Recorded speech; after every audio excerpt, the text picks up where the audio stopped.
अस्सलाम वालेकुम। हार्ट का हमने इस्केमिक हार्ट डिजीज़ स्टार्ट किया हुआ था, मायोकार्डियल इंफार्क्शन। उसकी हमने मॉर्फोलॉजी हम डिस्कस करनी है। तो मॉर्फोलॉजी का जो टेबल आपकी बुक में बना हुआ है, अगर तो आपके पास ऐसे क्यों आता है, आपने जस्ट वो टेबल ड्रॉ करना होता है। उस टेबल को समझने के लिए आपको थोड़ी सी जो है पता होना चाहिए कि एक्चुअली जिसको हार्ट अटैक होता है उसको क्या क्या चेंजेस आती हैं आफ्टर हार्ट अटैक उसके दिल के अंदर, ठीक है, जो हमें नज़र नहीं आ रही होती। तो हम उसको 3 तरह से व्यू कर रहे होते हैं, ठीक है। हमें या तो ग्रॉस चेंजेस नज़र आ रही होती हैं हार्ट में, किसी को हार्ट अटैक हुआ हुआ, या हमारे पास लाइट माइक्रोस्कोपिक चेंजेस नज़र आ रही होती हैं, या इलेक्ट्रॉन माइक्रोस्कोपिक चेंजेस नज़र आ रही होती हैं, ठीक है। अब शुरू में तो जब हार्ट के अंदर अटैक आता है, तो हार्ट अटैक आता है तो वो हमें ग्रॉसली नज़र नहीं आता, ठीक है। हम उसको इलेक्ट्रॉन माइक्रोस्कोप से देखते हैं, ठीक है। शुरू में जब हार्ट अटैक होता है, थोड़े घंटों बाद जाके मतलब फिर जाके कुछ नज़र आना शुरू होता है लाइट माइक्रोस्कोप में, और फिर बहुत देर बाद जाके जो है ना ग्रॉसली नज़र आना शुरू होता है। तो हमने यही देखना है कि फॉर एग्जांपल मैं आपको एक स्टोरी सुनाती हूँ कि एक पर्सन था, उसको 1 सितंबर को हार्ट अटैक आया, ठीक है। 1 सितंबर को हार्ट अटैक आया। तो अब हमने देखना है कि उसकी हार्ट में क्या क्या चेंजेस आएंगी।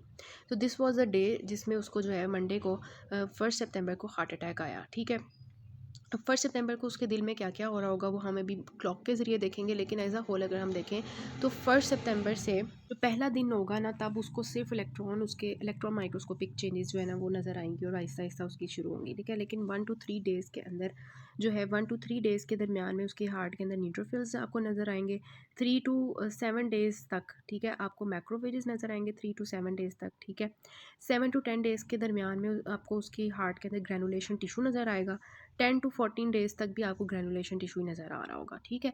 तो 1 to 3 डेज़ में न्यूट्रोफिल्स नज़र आएंगे। लाइट माइक्रोस्कोप की बात की जा रही है, इलेक्ट्रॉन माइक्रोस्कोप शुरू में ही बस नज़र हमें देखना पड़ता है, ठीक है। लाइट माइक्रोस्कोप में फर्स्ट 3 डेज़ में न्यूट्रोफिल्स होंगे, 3 to 7 डेज़ में मैक्रोफेजेस होंगे, 7 to 14 डेज़ तक मीन्स 2 वीक्स तक जो है फर्दर आपको ग्रेनुलेशन टिश्यू जो है वो नज़र आ रहा होगा, ठीक हो गया। उसके बाद आता है कि 14 से लेके जो आगे अक्टूबर शुरू हो गया, सितंबर के बाद अक्टूबर आता है ना, तो उसके जो है अक्टूबर तक जो 8 वीक्स उसके पूरे बनते हैं हार्ट अटैक तक, ठीक है। 2 महीने हो गए हैं। तो फिर जो अगला जो है 14 हमारे पास डेज से लेके ना, तो अगला वाला जो 8 वीक्स तक है, ठीक है। मीन्स 14 डेज़ कितने होते हैं, 2 to 8 वीक्स। उसमें आपको उसकी बॉडी में जो है उसके हार्ट के अंदर आपको कोलेजन ज़्यादा होता नज़र आएगा, ठीक है। और जो 2 मंथ से ज़्यादा का टाइम हो जाएगा तो उसमें स्कार बनना शुरू हो जाएगा। तो सिंपल सी बात है, बहुत ईजी, कि शुरू में लाइट माइक्रोस्कोपिक चेंजेस में 1 to 3 डेज़ में न्यूट्रोफिल्स, 3 to 7 डेज़ में मैक्रोफेजेस, 7 to 14 डेज़ तक ग्रेनुलेशन टिश्यू, 14 डेज़ मतलब 2 वीक से लेके 8 वीक्स तक कॉलेजिन, और 2 मंथ से ज़्यादा स्कार। सिंपल सी बात है। तो अभी मैंने आपको इतना बताया, ये ऊपर वाला अभी आप भूल जाएँ, ये भूल जाएँ, मैं इसको अभी बताती हूँ आपको।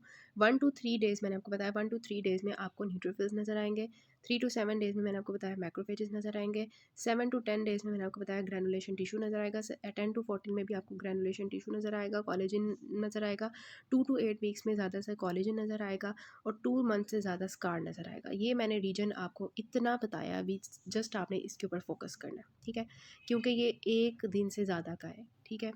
अब देखें, अब वो जो पहला दिन था ना 1 सितंबर वाला, उस दिन क्या क्या हो रहा था उसके हार्ट के अंदर वो हम देख लेते हैं। तो फॉर एग्जांपल उसको 12 बजे 1 सितंबर को हार्ट अटैक आया, ठीक है। ये अब आधा घंटा गुजर गया, आधे घंटे में क्या होगा कि हमें उसके अंदर कोई ग्रॉस चेंजेस नज़र नहीं आएंगी, कोई लाइट माइक्रोस्कोपिक चेंजेस नज़र नहीं आएंगी। हमें इलेक्ट्रॉन माइक्रोस्कोप से देखना पड़ेगा उसके दिल के अंदर क्या हो रहा है। तो जब हम उसके दिल के अंदर देखेंगे कि क्या हो रहा है हार्ट अटैक के बाद, तो हमें जस्ट वो जो सेल होगा जो मायोकार्डियम का सेल होगा, उसके अंदर हमें माइटोकॉन्ड्रिया की स्वेलिंग नज़र आएगी, ठीक है। हमें जो है उसके ग्लाइकोजन जो कंटेंट होगा वो कम होता नज़र आएगा, ग्लाइकोजन लॉस नज़र आएगा, ठीक है। और अगर हम देखें मायोफिब्रिल्स एज अ होल, तो वो रिलैक्स होते हुए नज़र आएंगे, ठीक है। ये हो गया पहले आधे घंटे के अंदर जो इलेक्ट्रॉन माइक्रोस्कोप के अंदर चेंजेस नज़र आ रही हैं, ठीक हो गया। फिर उसके बाद आता है कि आधे घंटे से लेके जो हमारे पास होता है 4 घंटे तक क्या चेंजेस आ रही हैं उसके हार्ट के अंदर, ठीक है। तो तब जो हम लाइट माइक्रोस्कोप में इलेक्ट्रॉन माइक्रोस्कोप में अगर हम देखने की कोशिश करेंगे, तो हमें जो पहले हमने आधे घंटे में देखा था माइटोकॉन्ड्रिया स्वेल हो गया था, ठीक है। अब 4 घंटे के अंदर माइटोकॉन्ड्रिया जो है उसके अंदर एमॉर्फस डेंसिटीज़ नज़र आना शुरू हो जाएंगी, एमॉर्फस डेंसिटीज़ नज़र आना शुरू हो जाएंगी, ठीक है। ये हम 4 घंटे तक की बात कर रहे हैं। अच्छा, उसके बाद जो है ये हो गया इलेक्ट्रॉन माइक्रोस्कोप। अब इलेक्ट्रॉन माइक्रोस्कोप की जो चेंजेज़ होती हैं वो 4 घंटे तक ही नज़र आती हैं, उसके बाद नज़र नहीं आती, ठीक है? उसके बाद हमें लाइट माइक्रोस्कोप में नज़र आना शुरू हो जाता है, ग्रॉसली भी नज़र आना शुरू हो जाता है, तो हमें इलेक्ट्रॉन माइक्रोस्कोप की ज़रूरत नहीं पड़ती, ठीक हो गया? अब जो 4 घंटे के अंदर अंदर ना हमें जो लाइट माइक्रोस्कोप में थोड़ी बहुत चेंजेज़ नज़र आती हैं, वो ये कि जो फाइबर्स होते हैं ना, वो थोड़े से वेवी होना शुरू हो जाते हैं, ठीक है? तो ये हो गई हमारी 4 घंटे के अंदर अंदर। पहले आधे घंटे में क्या था, हमने इलेक्ट्रॉन माइक्रोस्कोप में देखा माइटोकॉन्ड्रिया स्वेल था, ग्लाइकोजन लॉस हुआ हुआ था, ठीक है? और उसके बाद हमने 4 घंटे के अंदर इलेक्ट्रॉन माइक्रोस्कोप में देखा तो माइटोकॉन्ड्रिया में एमॉर्फस डेंसिटीज़ थी, ठीक है? और लाइट माइक्रोस्कोप में देखा तो वेवीनेस ऑफ फाइबर्स थी। ये हो गया 4 घंटे का काम। अब हमने देखना है 4 घंटे से लेके जो है 12 घंटे तक, ठीक है? 4 टू 12 आवर्स में क्या चेंजेस आ रही हैं। तो 4 टू 12 आवर्स, और अगर हम 12 टू 24 आवर्स की बात करें, ठीक है? मतलब कि अगले दिन 2 सितंबर तक, ठीक है? तब हमें क्या नज़र आएगा, हमें जो है कॉग्निटिव नेक्रोसिस नज़र आएगी। इसलिए मैंने इस स्लाइड में ये जो है नीचे कॉग्निटिव नेक्रोसिस ऐड कर दिया है, बिकॉज़ जो अगले 24 घंटे तक का, 4 घंटे से लेकर 24 घंटे तक का सारा काम होगा, उसमें कॉग्निटिव नेक्रोसिस नज़र आएगी, ठीक है? तो कॉग्निटिव नेक्रोसिस नज़र आएगी, और ये हमारे पास सारा सीन था। तो यही मैंने आपको बताया कि ये हमारे पास पहला दिन था सारा, 1 सितंबर वाला। तो इसमें हमने देखा कि जो पहला आधा घंटा था उसमें जस्ट हमें ग्लाइकोजन लॉस मिलेगा, माइटोकॉन्ड्रिया स्वेल मिलेगा। 4 घंटे के अंदर माइटोकॉन्ड्रिया के अंदर डेंसिटीज़ नज़र आना शुरू हो जाएगी इलेक्ट्रॉन माइक्रोस्कोप में, और वेवीनेस ऑफ फाइबर्स होगी लाइट माइक्रोस्कोप में। 4 से 12 घंटे के अंदर क्या होगा कि कॉग्निटिव नेक्रोसिस शुरू हो जाएगी, और 12 से 24 घंटे के अंदर कॉग्निटिव नेक्रोसिस हो जाएगी। उसके बाद न्यूट्रोफिल्स, मैक्रोफेजेस और कोलेजनस स्कार वगैरह बनना शुरू हो जाएंगे। ये हो गया, ठीक है? अब देखें, अब ये जो ग्रॉस फीचर्स है ना, ये आपने जस्ट एक देख लेना कि सबसे पहले क्या होता है कि पहले 4 घंटों के अंदर तो हमें कोई ग्रॉस चेंजेस नज़र नहीं आते, ठीक है? कभी कभार 12 घंटे के बाद ही हमें नज़र आना शुरू होते हैं। शुरू शुरू में क्या होती है, डार्क मॉटलिंग होती है, मतलब पैचेस की फॉर्म में डार्क डार्क होगा। उसके बाद जो है वो डार्क मॉटलिंग जो होती है, उसमें क्या होता है कि येलो सेंटर बनना शुरू हो जाता है, येलो टैन सेंटर बनना शुरू हो जाता है, ठीक है? फिर क्या होता है, येलो टैन सेंटर के इर्द गिर्द जो है ना हाइपरडेमिक बॉर्डर आना शुरू हो जाता है, ठीक है? फिर क्या होता है कि आहिस्ता आहिस्ता वो जो हाइपरडेमिक बॉर्डर होता है वो हमारे पास ख़त्म हो जाता है, और पूरा पूरा वो जो है ना येलो टैन ही हो जाता है, मतलब मैक्सिमली येलो टैन हो जाता है, ठीक है? फिर क्या होता है कि उसके इर्द गिर्द जो हमारे पास एरिया होता है ना, वहाँ पे रेड रेड ग्रे इन्फार्क्ट जो है ना वो आना शुरू हो जाता है। फिर क्या होता है, वो पूरा पूरा वाइट हो जाता है, ग्रे वाइट स्कार हो जाता है, और फिर स्कारिंग कंप्लीट हो जाती है, ठीक है? तो क्या हुआ, हमारे पास पहले से जस्ट हमारे पास मॉटल पैचेस थे, उसके बाद येलो इन्फार्क्ट आया, येलो इन्फार्क्ट को हाइपरनेमिक बॉर्डर ने कवर कर लिया। फिर उसके बाद क्या हुआ कि वो हमारे पास हाइपरनेमिक बॉर्डर ख़त्म होना शुरू हो गया, येलो ही होना शुरू हो गया सारा। फिर उसके इर्द गिर्द हमारे पास स्कार शुरू हो गया, और फिर वो सारा स्कार ही बन गया, ठीक है? तो यही हमारे पास चेंजेस आती हैं कि जो हमारे पास है पहले 24 घंटे, उसके अंदर तो पहले 24 घंटे घंटे जो पहला दिन होगा उसमें जस्ट डार्क मॉडलिंग होगी, ठीक है? डार्क मॉडलिंग वो जो मैंने आपको बताई है। उसके बाद पहले जो 3 दिन होंगे, ठीक है, उसमें येलो इन्फार्क्ट सेंटर होगा। 3 से 7 दिन में जब हमारे पास माइक्रोफेजेस आए होंगे तो वहाँ पे हाइपरनेमिक बॉर्डर स्टार्ट हो जाएगा। 7 से 10 दिन जो होंगे उसके अंदर जब ग्रैनुलेशन टिश्यू बन रहा होगा, ठीक है, 7 से 14 दिन के अंदर उसमें क्या होगा कि रेड मार्जिन आहिस्ता आहिस्ता ख़त्म होना शुरू हो जाएंगी, ठीक है, और ग्रे मार्जिन आना शुरू हो जाएंगी। और जब हमारे पास कोलेजन डिपॉजिट हो रहा होगा उसकी वजह से वाइट स्कार आएगा, और अल्टीमेटली 2 मंथ से ज़्यादा है तो स्कार पूरा का पूरा वाइट हो जाएगा, ग्रे वो ब्लैकिश वो मतलब ब्लैक हो जाए, मतलब वाइट हो जाएगा, पूरा का पूरा ग्रे वाइट स्कार बन जाएगा। तो ये आपकी कुछ मैंने ऐड कर दी हैं स्लाइड्स के, ये सब कुछ आप कैसे कर माइक्रो मतलब आपको मॉर्फोलॉजी लिखनी पड़ती है, वैसे तो आप टेबल बना दो तो इनफ है, लेकिन ये आपने एक दफ़ा रीड कर लेनी है कि शुरू शुरू में देखो 0 टू 30 मिनट्स में जो है क्या चेंजेस आ रही हैं। नॉर्मल है सब कुछ, तकरीबन हमें सारा नॉर्मल नज़र आ रहा है, और ये सारे जो चेंजेस आ रही हैं आहिस्ता आहिस्ता क्या क्या होता जा रहा है ये सारा, ठीक है, लिखा हुआ है इसके अंदर। तो आपने इसको तो एक दफ़ा लिख देख लेना है, अगर आपने इस तरह याद करना है तो। ठीक हो गया ये सारा यहाँ तक इस तरह से। फिर आपको बुक्स की जो लिखा हुआ है ना सारी मॉर्फोलॉजी, वो बिल्कुल पढ़ने की ज़रूरत नहीं है। मैंने पढ़ के देखा है उसमें कुछ नहीं लिखा हुआ। ये जो मैंने आपको चीज़ें बताई हैं ना, स्लाइड्स दिखाई हैं, इसमें से आप पढ़ लो तो बहुत बेटर होगा उससे उससे, ठीक है? अच्छा, फिर ना आपकी एक आती है चीज़ कि जब हम हार्ट अटैक हो जाता है उसके बाद हम उसको रिपेयर करने की कोशिश करते हैं, उसको ऑक्सीजन सप्लाई सप्लाई करने की कोशिश कर रहे होते हैं, ठीक है? किसी भी तरह से हम जो है उसको फेजिमल एस्पिरिन देते हैं या ग्राफ्ट प्लेस कर देते हैं, आपको पता है स्टेंट्स वगैरह डाल देते हैं। उससे क्या होता है कि वहाँ पे उसकी जो है ना उसको ऑक्सीजन सप्लाई मिल रही होती है। मिलना शुरू हो जाती है। तो उसकी वजह से फिर ना एक चीज़ आती है कंट्रैक्शन बैंड नेक्रोसिस। होता क्या है, जब हमारे मायोसाइट्स जो होते हैं उनको ऑक्सीजन एकदम से मतलब उसको ठीक होना शुरू होते हैं ना, तो वहाँ पे उनके अंदर ना बहुत ज़्यादा कैल्शियम आ जाता है, ठीक है। कैल्शियम की वजह से वो क्या होते हैं, कंट्रैक्ट करते हैं। कंट्रैक्शन की वजह से फिर ना उनके अंदर एक चीज़ आती है जिसको हम कहते हैं contraction band necrosis. It is a type of uncontrolled cell death, ठीक है, नेक्रोसिस, जो कि हमारे पास कार्डियक मायोसाइट्स में ही होती है। कब होती है, जब रीपरफ्यूजन होती है, जब उनको उनको दोबारा से हम ठीक करने की कोशिश कर रहे होते हैं। तो उसकी वजह से क्या होता है, हाइपर कंट्रैक्शन हो जाती है। कैल्शियम बहुत ज़्यादा अंदर चला जाता है तो वो हाइपर कंट्रैक्टेड स्टेट में चले जाते हैं। और वो हाइपर कंट्रैक्टेड स्टेट में जब जाते हैं तो उसके अंदर जो उनके अंदर एक कैरेक्टरिस्टिक नेक्रोसिस आती है, उसको हम कहते हैं कंट्रैक्शन बैंड नेक्रोसिस, ठीक है। ये एक्चुअली है कि हम जब रीपरफ्यूजन करते हैं उनकी, किसी भी तरह से हम कोशिश करते हैं हार्ट ठीक हो जाए आफ्टर द हार्ट अटैक, तो ये आपने कर लेना है। दिस इज़ इंपॉर्टेंट कि कौन से फैक्टर्स होते हैं जो रीपरफ्यूजन इंजरी करवाते हैं, ठीक है। तो नंबर 1 फैक्टर होता है माइटोकॉन्ड्रिया डिसफंक्शन होता है, ठीक है। अब होता क्या है कि हमारे पास जो माइटोकॉन्ड्रिया की जो प्रोटीन मतलब माइटोकॉन्ड्रिया की परमेबिलिटी होती है वो चेंज हो जाती है। उससे क्या होता है कि जो प्रोटीन्स होती हैं वो माइटोकॉन्ड्रिया के अंदर चली जाती हैं, उसको स्वेल करवा देती हैं, जिसकी वजह से माइटोकॉन्ड्रिया रप्चर हो जाता है, ठीक है। ये हमारे पास डीपरफ्यूजन की प्रॉब्लम आती है। और क्या होती है, मायोसाइट हाइपर कंट्रैक्चर हो जाते हैं। मैंने आपको बताया उनके अंदर कैल्शियम चला जाता है, उसकी बहुत ज़्यादा कंट्रैक्शन हो जाती है मायोकार्डियल फाइबर्स की। उसके जैसे फिर मैंने आपको बताया कंट्रैक्शन बैंड नेक्रोसिस होती है, वो नीचे लिखी हुई है आपकी बुक में, ठीक है। इसके अलावा फ्री रेडिकल्स आते हैं। आपने ये पढ़ा होगा सेल इंजरी के टॉपिक में, जैसे ही रीपरफ्यूजन होती है, दोबारा से ऑक्सीजन मिलना शुरू होती है सेल्स को, तो उनके अंदर बहुत ज़्यादा तेज़ी से फ्री रेडिकल्स बनना शुरू होते हैं ऑक्सीजन के, ठीक है। उनकी वजह से हमारे पास इंजरी शुरू हो जाती है। और क्या होता है वहाँ पे, हमारे पास ल्यूकोसाइड सेग्रीगेशन होती है। और जो है ल्यूकोसाइड सेग्रीगेशन होती है मींस दैट कि वहाँ पे न्यूट्रोफिल्स और मैक्रोफेजेस जो आए होते हैं उन्होंने प्रोटीएसेस इलास्टेसिस रिलीज़ करते हैं जो हमारे पास इंजरी करवाते हैं। और platelets and complement activation, platelets जो वहाँ पे आते हैं, कॉम्प्लीमेंट एक्टिवेशन होती है, उनकी वजह से इंजरी होती है, ठीक है। जब ब्लड सप्लाई उनको प्रॉपर जाता है। तो ये हुआ कि mitochondria dysfunction, myocyte hyper contracture, calcium अंदर आ गया, ठीक है। एक माइटोकॉन्ड्रिया की मतलब प्रोटीन वॉल डैमेज हुई तो प्रोटीन्स अंदर चले गई, उन्होंने खराबी कर दी। एक हमारे पास जो है वो कैल्शियम अंदर आ गया तो उसकी वजह से प्रॉब्लम आई। एक फ्री रेडिकल ज़्यादा हो गए, ठीक है।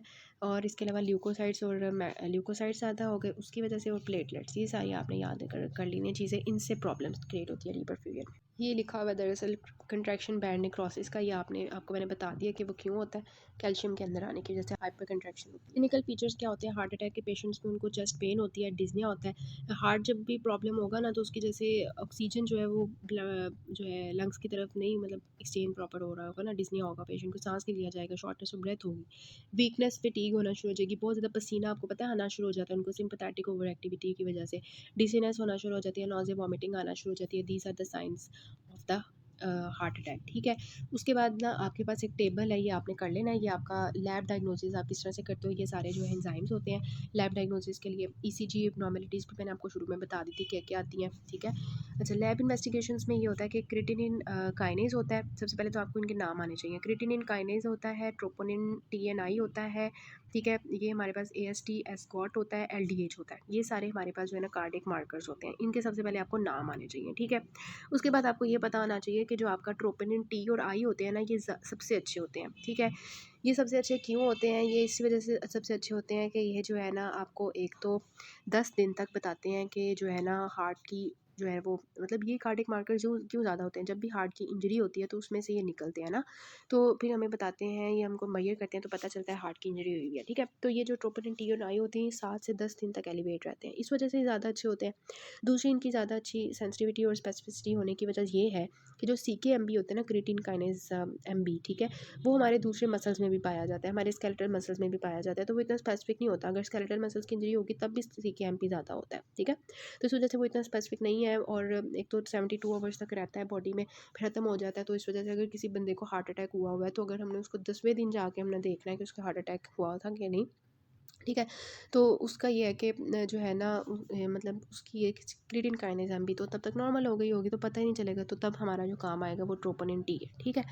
और अगर किसी ने 2 हफ्ते बाद जाके मतलब 2 हफ्ते तक कोई एलिवेट रहता है, वो हमारा एलडीएच है। तो इस रिस्पेक्ट से अगर तो देखा जाए तो एलडीएच ज़्यादा अच्छा है, लेकिन फिर भी हम कहेंगे कि सेंसिटिविटी और स्पेसिफिसिटी जो है वो सबसे अच्छी किसकी होती है, ट्रोपोनिन टी एन आई की, क्योंकि वो स्पेसिफिक होता है। एलडीएच और भी हमारे पास बॉडी की स्टेट्स होती हैं जिसमें राइज कर जाता है। तो ये आपने जो है ना इनकी जो कभी स्टार्ट होते हैं कब एंड होते हैं, ये आपने खुद याद कर लेने हैं, ठीक है। बिकॉज मैं आपको टाइम लगाऊँ वैसे तो ईजी ही है कि शुरू दोनों इकट्ठे होते हैं CKMB और इनकी बात की जाए, ठीक है। एंड आपने फिर देखना है कि जो हमारे पास है 2 to 4 है ना, 2 to 4 आवर्स, तो 24 आवर्स, ठीक है। 2 4 24, ठीक है। और एलिवेट कब तक करेंगे? 42 to 72 आवर्स CKMB, ठीक है।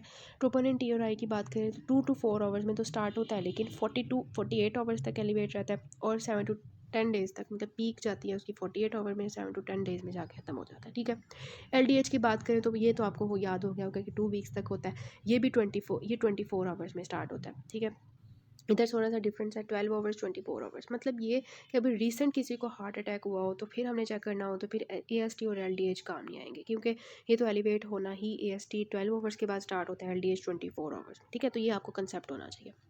अच्छा, जो 12 आवर्स में स्टार्ट हो रहा है वो 48 आवर्स में एलिवेट होगा, और जो 24 आवर्स में एलिवेट हो रहा है वो जाके 3 से 6 दिन में जाके पीक होगी और 2 वीक्स तक खत्म होगा। तो ये टेबल आपने खुद याद कर लेना अच्छा सा। फिर आपके आती हैं कि कॉम्प्लिकेशंस ऑफ हार्ट अटैक क्या क्या होती हैं। तो इसमें ये होता है कि हार्ट का जो फंक्शन है, कॉन्ट्रैक्टाइल डिसफंक्शन है, वो ख़राब हो जाएगा, वो कॉन्ट्रैक्ट नहीं सही कर पा रहा होगा, आपने सिर्फ इनके नेम्स करने हैं।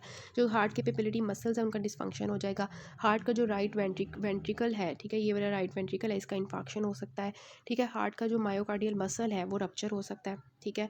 फिर इसके अलावा क्या हो सकता है, हार्ट के एरिथमियाज स्टार्ट हो सकते हैं, ठीक है, एरिथमियाज स्टार्ट हो सकते हैं। या हमारे पास जो हार्ट की बाहर वाली लेयर है पेरिकार्डियम, उसके जो है पेरिकार्डाइटिस हो सकता है, ठीक है। या ये हो सकता है कि हार्ट के जो चैम्बर्स हैं वो डायलेट कर जाएँ, ठीक है, हार्ट के चैम्बर्स डायलेट कर जाएँ। या हमारे पास जो है म्यूरल थ्रोम्बस बन जाए, मतलब हार्ट के अंदर जो है वो उसकी कैविटी के अंदर, या वेंट्रिकुलर एन्यूरिज्म बन जाए, या प्रोग्रेसिव हार्ट फेलियर हो जाएगा। ये आपने सारी इसकी कॉम्प्लिकेशंस याद कर। तो ये क्लिनिकल फीचर्स इनमें इन्होंने लिखे हुए हैं, ठीक है। उसके बाद ये ECG के बारे में उन्होंने बताया हुआ है, फिर ये सारे मार्कर्स के बारे में बताया हुआ है। ये मार्कर्स पूरे नहीं लिखे हुए इसमें, तो आपने वो जो मैंने आपको टेबल बताया उधर से आपने कर लेना है, ठीक हो गया। उसके बाद ये consequences and complications myocardial infarction है, इनके जस्ट आपने नेम्स कर लेने हैं। अगर मैं आपको इनका कोई निमोनिक बताऊँ ना, तो वो जो मेरे पास है वो ये है, मैप CPR, ठीक है, मैप CPR, और PMCV, ठीक है। PMC होती है ना जो आजकल है, पाकिस्तान मेडिकल, PMC PMCV, ठीक है। तो मैप से क्या बनेगा, आप बना लें, मायोकार्डियल रप्चर हो गया, A फॉर एरिथमियाज हो गया, P फॉर पेरिकार्डाइटिस हो गया, P for papillary muscle dysfunction हो गया, M फॉर जो है आ जाता है म्यूरल थ्रोम्बस बन गया। तो ये सारा आपने इसके अंदर ना एडजस्ट करके कर लेना है, ठीक हो गया। This is all about the ischaemic heart disease.